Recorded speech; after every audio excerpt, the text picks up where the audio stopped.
Thank you. They did awesome. The plan worked. Tell us when you knew. Oh, God. As soon as Fred landed, I mean, we knew it wasn't going to be over until the last dismount on the last event. So it was a fight, and they stuck to it. And I'm just so proud of them for all the work that they've done, and they absolutely deserve this. So 20 years ago, you won a medal with Team USA. Did you ever think you'd be back on the medal stand with them?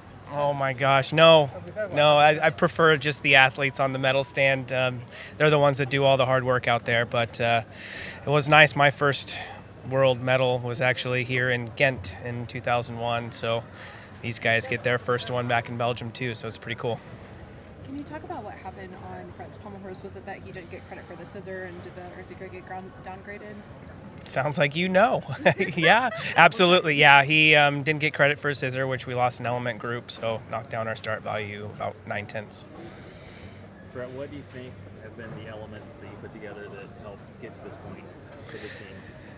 Oh, man, I think I have to credit the trip to France that we had for a national team camp.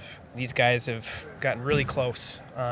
And it just felt natural on the floor today. You know, they had each other's backs all the way to the finish. And so, you know, and they're only going to get closer from here and more hungry. So, yeah, still a lot of work to do. Based on these results, do you think that Team USA will focus more on sending all-arounders to future world and Olympic events? Not necessarily. You know, we want to send the best team, whatever the composition may be. 3-event, 4-event guys, all-arounders, you know, we'll see. We still have a year to go and figure that out. What about someone that has only one event? Everything's on the table. You know, we want to send our best team, give us the best chance to get back on the podium.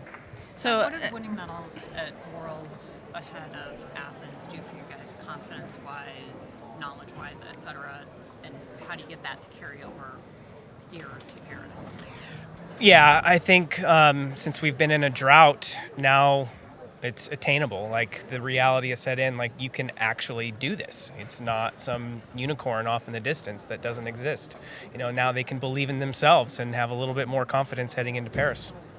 There continues to be, I mean, there are a lot of falls at this meet, but pommel horse continues to be a place, you know, year after year at Worlds for the U.S. Is there something, can you do like a pommel horse in France camp to address this? Yeah, I mean, I thought they did great. One fall on pommel horse is okay with a huge start value from Coy. You know, that was a massive routine, and he finished phenomenally. And yeah, we're going to put 3 up, 3 count, all 3 hit pretty soon. How will you celebrate tonight? Well, pizza. As soon as we get back, we still have a few more days, luckily, right? We qualified to a lot of finals. So we're just going to enjoy this moment and try to get some sleep. I know you run a lot of numbers. How many points do you think you can add between now and Paris? 5. I don't know. I'll have to crunch some more numbers. I was like, wow. That's out of his head. Well, we did leave a couple out there just on pommel horse, right? So, I mean, yeah, there's some room for improvement for sure. How much were you aware in the last 2 rotations? Were you totally aware of where the leaderboard stood and the chance you guys had in Great Britain Falls, or not really? For me personally, I just knew that we had to finish strong. I was shocked when we got up on the podium to start warming up for high bar. And then it kind of hit me like, well, we just have to, you know, stay on and do our job and we'll be all right. And I was just hoping that the guys weren't looking at the scoreboard or anything of that nature. But yeah, it was an exciting meet. And credit to all the gymnasts out there today. Everyone did a fantastic job, fought all the way to the end. Do you know if they did know what the scores were, or how, especially the guys who went high bar, do you know if they knew? Yes, and I tried to remind them, you know, to stay calm, you know, and it's still not over until it's over. And then they kind of refocused and just cheered on the next guy, and it was awesome to see Daiki finish for Japan too. That was just like legendary. So we were very grateful for that opportunity as well. The fact that they were in that position, knowing that they could see a medal, these are a fairly young team, and the fact that they did finish the way that they did, how much confidence or how much how happy are you about that going forward? Oh, I'm thrilled. I can remember in 2001 in Ghent feeling the same thing. If we just stay on, we've got a really good shot. And it carried through the entire quad. And I think these guys have set themselves up to basically do the same thing. Again, they're just going to be more and more confident, raise their hand, and go after it.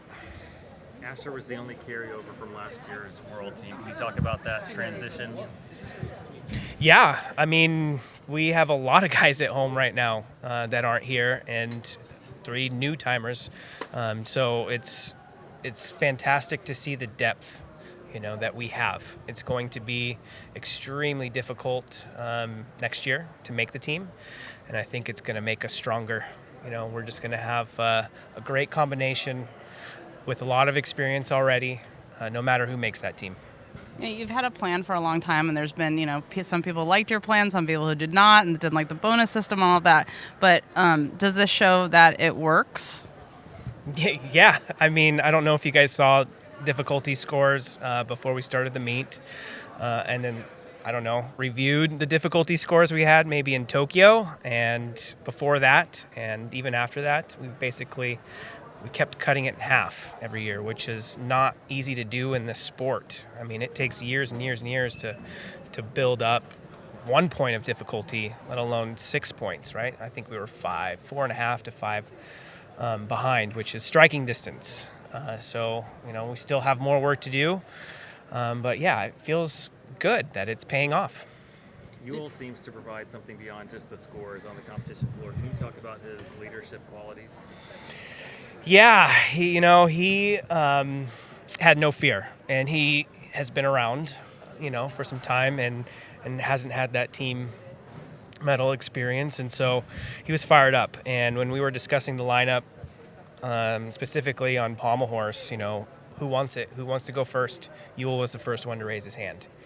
Even though he had a mistake in prelims on the dismount, and that just didn't faze him. He wanted it. He wanted to step up for the team, and so he got the nod and did a great job. Do you guys learn anything, or do you think they took anything away from rotating with Japan? Oh man, they are so good and so fun to watch. But it really made us feel too like we belong on the same floor as every country. So that gave us a lot of confidence. But we always love just being around Japan. They are just so focused, and it's awesome. Thank you. Congratulations. Yeah. Thank you. Thank you. I was Yeah. expecting more tears. I cried out there. Okay, good. Because I was like, who's going to cry? Yeah. Is it going to be Kensley or Brett first? I mean, I did cry. I feel like